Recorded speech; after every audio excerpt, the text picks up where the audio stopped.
શહેરની એમએસ યુનિવર્સિટીની કોમર્સ ફેકલ્ટીમાં પૂરક પરીક્ષા પાસ કરનાર વિદ્યાર્થીઓએ આ વર્ષે પ્રવેશ મળી શકે તેમ નથી, કારણ કે બેઠકો ફૂલ થઈ જતા હવે જીકાસ પોર્ટલ પરથી કોમર્સ ફેકલ્ટીની બાદબાકી કરવામાં આવી છે। કોલેજમાં પ્રવેશ મેળવવા માટે પ્રવેશ ઈચ્છુક વિદ્યાર્થીઓએ પૂરક પરીક્ષાનો પણ આપી ચૂક્યા છે, પરંતુ વિકાસ પોર્ટલ પર જે બેઠકો છે તે ફૂલ થઈ જવાના કારણે હવે વિદ્યાર્થીઓને પ્રવેશથી વંચિત રાખવામાં આવ્યા છે।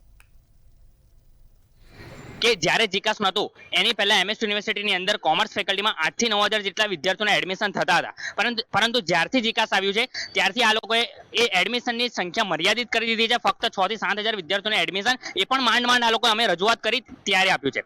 તમે જુઓ કે ખાનગી યુનિવર્સિટીને ફાયદો કરવા માટે કંઈક ને કંઈક આ જીકાસને વચ્ચે લાવ્યું છે। જીકાસના નામે આ લોકો પૈસા ઉઘરાવી રહ્યા છે, જીકાસના નામે વિદ્યાર્થીઓના ડેટા આ લોકો કલેક્ટ કરી રહ્યા છે।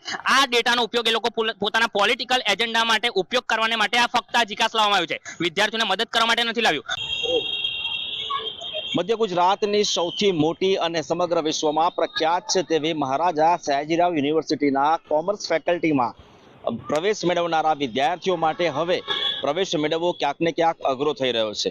એમએસ યુનિવર્સિટીના પ્રથમ વર્ષની કોમર્સ ફેકલ્ટીની અંદર પૂરક પરીક્ષાઓ પાસ થયેલા કેટલાય વિદ્યાર્થીઓને આ વર્ષે પ્રવેશ મળશે નહીં। પ્રવેશ નહીં મળવા પાછળનું મુખ્ય કારણ એ પ્રકારનું છે કે કોમર્સની જે બેઠકો છે એ બેઠકો માટે જીકાસ પોર્ટલ ઉપર કોમર્સની બેઠકો ફૂલ થઈ ગઈ હોવાનું કહીને કોમર્સ ફેકલ્ટીની બાદબાકી કરવામાં આવી છે, જેને લઈને અનેક વિદ્યાર્થીઓ પ્રવેશથી વંચિત રહેશે। ત્યારે યુનિવર્સિટીના સત્તાધીશો દ્વારા આ તમામ વિદ્યાર્થીઓ જો પ્રવેશથી વંચિત છે તેઓએ પૂરક પરીક્ષા પણ પાસ કરેલી છે, પરંતુ પૂરક પરીક્ષા પાસ થયા બાદ પણ તેઓને કોમર્સની અંદર પ્રવેશ નહીં મળવાને લઈને અનેક સવાલો ઊભા થયા છે।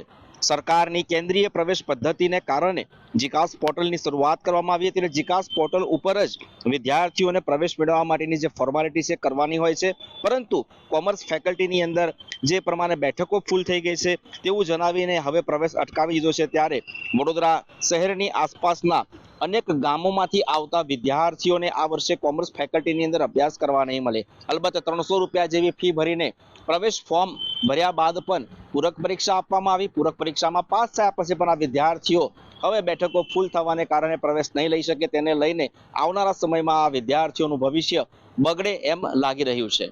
કેમેરા પર્સન કેતન સિંધે સાથે તુષાર પટેલ, મંતવ્ય ન્યૂઝ, વડોદરા।